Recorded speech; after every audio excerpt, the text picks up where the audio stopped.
آج دنیا کا جو خوش ترین آدمی ہوگا وہ نیتن یاہو ہوگا. 30 سال سے وہ جو چاہ رہا تھا ایران پہ جنگ وہ مسلط کر دی گئی. جو تمام حکمران ہیں سب کچھ آج سارے ایران کے خلاف کھڑے ہو گئے. کل میٹنگ تھی اور ایکسپیکٹ یہی کیا جا رہا تھا کہ شاید ساری باتیں ہوں گی. جب اس کا کمیونیکے آیا تو اس میں 1 پوائنٹ ایجنڈا تھا اور وہ تھا کہ ایران نے کیا حملے کیے. یہ بات نہیں ہوئی کہ یہ حملے کس بات پہ ہوئے. پہلے ایران پہ امریکہ اور اسرائیل نے جو کیا وہ کس نے کیا اس پہ کوئی بات نہیں ہوئی. یہ سارا مسئلہ تب بنا جب یہ آپ کی ساؤتھ پارس کی جو گیس فیلڈ تھی اس کو جب ہٹ کیا اسرائیل نے. ایران نے ابھی تک کوئی ایسا کام نہیں کیا جو نہیں پہلے بتایا ہوا تھا. اس نے کہا تھا کہ بیسز علاقے میں بنی ہوئی ہیں, اگر یہ بیسز استعمال ہوں گی تو پھر ہمیں ان کو صحیح لیجٹمیٹ ٹارگٹ سمجھیں گے. انہوں نے یہ بھی کہا تھا کہ اگر ہماری گیس اور آئل کی تنصیبات پہ حملہ ہوگا تو پھر ہم ریجن کی ان ممالک کی گیس تنصیبات پہ حملہ کریں گے جو امریکہ کے ایلائے ہیں, اور وہی ہوا. اسرائیل نے کل ہٹ کیا اور پھر اسرائیل نے کلیم کیا کہ امریکہ کو پتا تھا. اب ڈونلڈ ٹرمپ نے ٹویٹ کیا, ان کا ہمیں بالکل نہیں پتا تھا, اور بلکہ انہوں نے گارنٹی دی بولڈ طریقے سے لکھا کہ اور کوئی اٹیک نہیں کرے گا اب اسرائیل اس قسم کی, بٹ اگر ایران نے دوبارہ قطر پہ حملہ کیا تو میں ساری ساؤتھ پارس فیلڈ اڑا دوں گا. اب ہوا کیا کل جب حملہ ہوا؟ جب حملہ ہوا تو اس کے بعد جیسے ایران نے کہا ہوا تھا, کویت ہٹ ہوا, یو اے ای ہٹ ہوا, آپ کا قطر ہٹ ہوا, LNG کی پروڈکشن بالکل رک گئی ہے, اور یو اے ای کا تو بہت زیادہ نقصان ہوا, وہاں سے بھی اب شپمنٹس رک گئی ہیں. لیکن یہ کوئی سرپرائز نہیں تھا, یہ انہوں نے کہا ہوا تھا کہ ہم کریں گے. پھر جب میں کمیونیکے پڑھ رہا تھا تو بڑا انٹرسٹنگ تھا. اس میں لکھا ہوا انہوں نے کہ منسٹرز نے یہ سٹریس کیا تمام ہمارے برادر اسلامی ممالک کے کہ رائٹ ٹو ڈیفینڈ ہمارا ہے, اور بلکہ سعودی فارن منسٹر صاحب نے تو بڑا سخت بیان بھی دیا. انہوں نے کہا ایران اگر ایران کو غلط فہمی ہے کہ ہم جو ریسٹرینٹ شو کرتے ہیں اس کو یہ سمجھتا ہے کہ ہم جواب نہیں دے سکتے تو ہم ملیٹریلی بھی جواب دے سکتے ہیں. اب یہ کون سوچ سکتا تھا, اینمٹی اپنی جگہ, لیکن کون سوچ سکتا تھا کہ آج سے 1 سال پہلے 2 سال پہلے کہ تمام مشرق وسطیٰ ایک طرف ہو جائے گا اور وہ لائن بولے گا جو امریکہ اور اسرائیل بول رہے ہیں.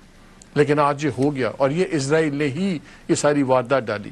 پھر یہ بھی بتایا گیا کہ آرٹیکل 51 کے تحت یونائٹڈ نیشنز ہے, یہ رائٹ ہمارے پاس ہے, یہ رائٹ تو ایران کے پاس بھی ہے. پھر یہ کہا گیا کہ انلیگل اٹیکس ہوئے. UN کہتی ہے کہ امریکہ اسرائیل نے جو ایران پہ اٹیک کیا ہے یہ انلیگل ہے. اور تو اور عمان کے جو فارن منسٹر ہیں بدر البسیدی, جنہوں نے بڑا رول پلے کیا اس تمام معاملے کو, نیوکلیئر ٹاکس, اور قطر بھی اس میں انوالو تھا, اور ساری وہ کہتے ہیں کہ بالکل چیزیں طے پا گئی تھیں. انہوں نے کہا کہ کیٹاسٹروفی ہے یہ وار, اور Trump administration has lost control of its own foreign policy. انہوں نے اکانومسٹ کے اندر ایک آرٹیکل لکھا ہے, اور وہ کہتے ہیں کہ اب ساری یہ جو فارن پالیسی ہے مڈل ایسٹ میں چل رہی ہے وہ اسرائیل چلا رہا ہے, اور اسرائیل کے بڑے کلیئر آبجیکٹیوز ہیں. وہ گریٹر اسرائیل کی بات کرتا ہے, جو لیبنان میں کر رہا ہے, جو وہ ویسٹ بینک میں کر رہا ہے, وہاں تو سیٹلرز بھی جا کے فلسطینیوں کو مار رہے ہیں. ٹیکنیکلی غزہ میں پیس ریکارڈ ہوا ہے, لیکن آپ دیکھیں اس سے لے کے اب تک 600 سے زیادہ شہید ہو گئے ہیں. لیبنان کے اندر 10 لاکھ سے زیادہ لوگ بے گھر ہیں, اور ہزاروں لوگ وہاں پہ مارے گئے. اور جس طرح آپ روز ویڈیوز دیکھتے ہیں, رپورٹس دیکھتے ہیں, کس طرح بے دردی سے کام ہو رہا ہے. ایران کے اندر 30 لاکھ سے زیادہ لوگ بے گھر ہیں. سول اپارٹمنٹس, گھریں, عام بلڈنگز, ہر جگہ وہ کر رہے ہیں. وہاں کوئی ہیومینیٹیرین لا کی بات نہیں کرتا. پھر منسٹرز نے اپنی کانفرنس میں یہ بھی کہا کہ ایران کو اب ان چیزوں کا خیال رکھنا چاہیے کہ جو نیبرز ہیں, گڈ نیبرز, اچھے ہمسائے, ان کا خیال رکھنا چاہیے. ہمسایوں نے بھی تو بیسز بنائی نا امریکہ کی. اور پھر پیٹ ہیکسٹ جو ڈیفنس سیکرٹری ہیں امریکہ کے, سیکرٹری آف وار رادر, انہوں نے تو 2 دفعہ پچھلے دنوں میں کہا کہ جتنے دفاعی نظام ہیں ان تمام ممالک کے, ہم وہ تمہارے تمام ایئر ڈیفنس سسٹمز ہم استعمال کر رہے ہیں, اور اس سے ہمیں یہ فائدہ ہو رہا ہے کہ ہمیں بڑی پریسائز ہم ٹارگیٹنگ کر رہے ہیں, اور ہمارا ایمونیشن بھی لگ رہا ہے کام. آج انہوں نے کیا کہا؟ انہوں نے آج کہا ہے کہ جو آج کا حملہ ہوگا ایران پہ یہ اب تک سب سے بڑا حملہ ہوگا, اور ہم ڈھونڈ رہے ہیں, we are hunting and striking, اور پھر کہتے ہیں موت اور تباہی اوپر سے ہم لائیں گے. سنیے ذرا پیٹ ہیکسٹ کیا کہتے ہیں. Today will be the largest strike package yet, just like yesterday was. As I've said from day one, our capabilities continue to build, Iran's continue to degrade. We're hunting and striking death and destruction from above. سنا آپ نے اور یہ وہ بندہ ہے جس کے صلیبی کراس جس کو آپ کہتے ہیں کروسیڈ وارز کا اس کے اوپر ٹیٹو ہوا ہوا ہے، اور اس سے زیادہ ایکسٹریمسٹ ایونجلیکل کرسچن کوئی نہیں ہے. یہ ساری مذہبی وار بنی ہوئی ہے نیتن یاہو کی، یہ پیٹ ہیگزٹ وغیرہ. کل کے پروگرام میں ہم نے گزشتہ روز آپ کو ایک کمپلیٹ سٹوری بتائی تھی، جو insight story anatomy of the break down of Iran U S diplomacy. یہ امواج جو بڑا ریسپیکٹڈ میڈیا آؤٹ لیٹ ہے، انہوں نے ایک ایک چیز بتائی، کیا ہوا کیسے ہوا، کس طرح امریکہ نے نیگوسیشنز کی اور بالکل کامیاب تھی. اور عمان کے فارن منسٹر جو لیڈ کر رہے تھے انہوں نے بھی اپنے آرٹیکل میں یہ کہا کہ ہم بالکل قریب تھے، ایران تمام باتیں مان گیا ہوا تھا، تو یہ نیوکلیر والا اب بالکل ڈھکوسلا ہے. اب جو کچھ ہو رہا ہے وہ ایک گریٹر اسرائیل کی جو نیتن یاہو کی پالیسی ہے اس میں ہو رہا ہے. لیکن انفارچونیٹلی یہ جو کل حملہ ہوا اس کے بعد گھسیٹ لیے گئے سارے بیچ میں، اب سارے انوالو ہو گئے. And you can't blame them. میں قطر، سعودی عربیہ، کویت ان سب کو بلیم نہیں کرتا، کیونکہ ظاہر ہے جب آپ ان کے بزنس انٹرسٹ ہرٹ ہوں گے تو وہ بھی آپ کو سٹرائک کریں گے. لیکن اسرائیل نے کمال طریقے سے تمام مسلم امہ کو ایک دوسرے کے خلاف کھڑا کر دیا. اب یہ بات کوئی نہیں کرتا کہ یہ جنگ شروع کیوں ہوئی، کیا صحیح ہوئی، کیا غلط شروع ہوئی. سب کو پتا ہے غلط ہوئی، سب کو پتا ہے کہ یہ کوئی ریزنز نہیں تھے جس پہ جنگ بنی. لیکن اب ساری بحث انٹرنیشنلی بھی یہی آ گئی ہے، ایران نے یہ کیا دیا، ایران نے یہ کیوں کر دیا. یہ اگر سٹوری کا سیکنڈ حصہ پڑھنا ہے تو سٹوری کا پہلا حصہ بھی ہمیں دیکھنا ہوگا. اس پہ بھی اب یہ، لیکن آج کی جو اگلے 24 گھنٹے ہیں بہت امپورٹنٹ ہیں، کیونکہ اب لگتا یہ ہے کہ اگرچہ ٹرمپ نے کہا ہے کہ یہ اسرائیل دوبارہ کسی گیس یا آئل فیسلٹی کو ہٹ نہیں کرے گا، اسرائیل ایسی کوئی بات نہیں کر رہا. اسرائیل نے تو پہلے یہ بھی کہہ دیا کہ پہلا حملہ بھی ٹوٹلی کوآرڈینیٹڈ تھا. اب لگتا یہ ہے کہ ڈونلڈ ٹرمپ باقی تو باتیں سارے کرتے ہیں لیکن وہ منوا نہیں پا رہے. اور جو نیتن یاہو ہے، نیتن یاہو کی یہ چیز سمجھنی بڑی ضروری ہے. اسرائیل کے اندر 90% جو لوگ ہیں اس جنگ کے حامی ہیں جو ایران پہ حملہ ہوا ہے. امریکہ میں 70% سے زیادہ فیصد لوگ اس جنگ کے خلاف ہیں. تو ٹرمپ کا پالیٹکس اور طرف پھنسی ہوئی ہے، نیتن یاہو کی اور طرف ہے. لیکن لیٹسٹ سرورز بڑے انٹرسٹنگ آئے ہیں اسرائیل میں. اگرچہ 90% لوگ جو ہیں وہ جنگ کے حق میں ہیں، لیکن جو نیتن یاہو اور اس کی جو ایکسٹریم جنونی دائیں بازو کا الائنس ہے، ان کی پاپولیرٹی نہیں بڑھ رہی. اور آج وہاں کے پولز یہ بتا رہے ہیں کہ اگر الیکشنز ہوتے ہیں تو نیتن یاہو ہار جائیں گے. نیتن یاہو اس لیے ابھی اس معاملے کو اس سے بھی زیادہ آگے لے کے جائیں گے.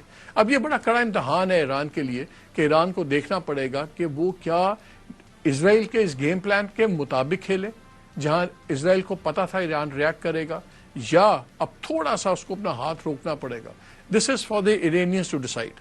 تو یہ ایک بڑا ہی امپورٹنٹ چیز ہے.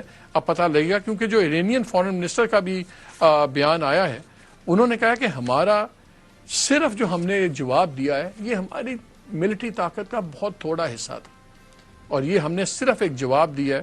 اور یہ بھی ہم، کیونکہ سارے کہتے تھے کہ آپ ہاتھ رکھیں، اسکلیٹ نہ کریں، ہم اس سے زیادہ کر سکتے ہیں.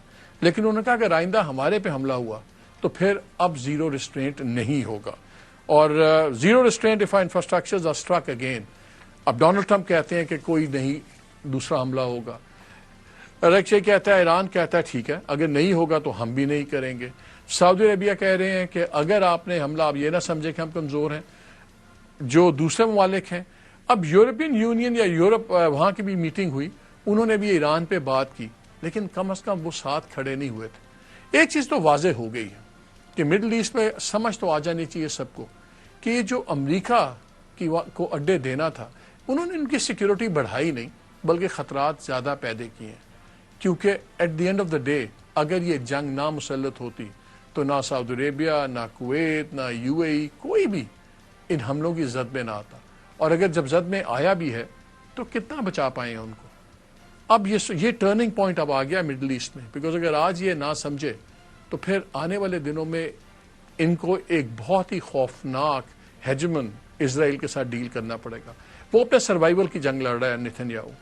اگر وہ الیکشن ہارتا ہے، اس پہ کرپشن کے اتنے سیریس کیسز ہیں ایک دو کہ اس کو 20 سال کی قید ہو سکتی ہے. وہ اپنی قید بھی بچا رہا ہے، وہ اپنی پولیٹیکل لیگیسی بھی بچا رہا ہے. یہ سب کچھ ہو رہا ہے. اب دیکھنا یہی ہے کہ اب جو فیصلے ہوں گے، کیا یہ ہمارے برادران، مسلم برادران ممالک کے جو سربراہ ہیں، کیا یہ اپنی ذات سے آگے سوچ پائیں گے؟ بیکاز وہی فرق ڈالے گا. ورنہ اسرائیل ہر ایک کو چن چن کے ختم کر دے گا. پاکستان میں سے 3 بڑے سوال ہیں. کیا ہوگا ایران کی جنگ کا؟ ظاہر ہے ہمارے نیبر ہیں، مسلمان ہمارا ملک ہے، ہم اس میں کنیکٹڈ ہیں. دوسرا، اس کا ہماری معیشت پہ کیا اثر ہوگا؟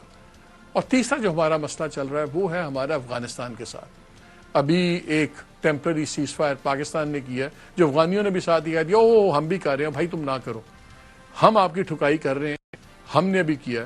سعودی عربیہ نے، ترکیہ نے، قطر نے ریکویسٹ کی کہ عید پہ نہ کریں، اور ہم نے کل آپ کو اس کی کافی تفصیل بتائی کہ اس میں چائنا کا کیا رول ہے. ابھی تک تو معاملہ ٹھیک ہے، لیکن اس پہ بھی ہم بات کریں گے، اور اس پہ میں ذرا تفصیل میں چاہتا ہوں کہ آپ کو پتہ لگ جائے کہ وہاں پہ گیم پلان کیا ہے، عوامل کیا ہیں، افغانستان کے اندر کون سا گروپ ہے، کون نہیں ہے، اس پہ بھی ہم بات کریں گے. اور آپ بڑا انٹرسٹنگ آپ کو ملے گا، بڑا نالجبل آپ انجوائے کریں گے، اور آپ کو ایگزیکٹلی پتہ لگ جائے گا کہ کون پلیئر ہے، کون پاکستان کے ساتھ ہے، کون خلاف ہے.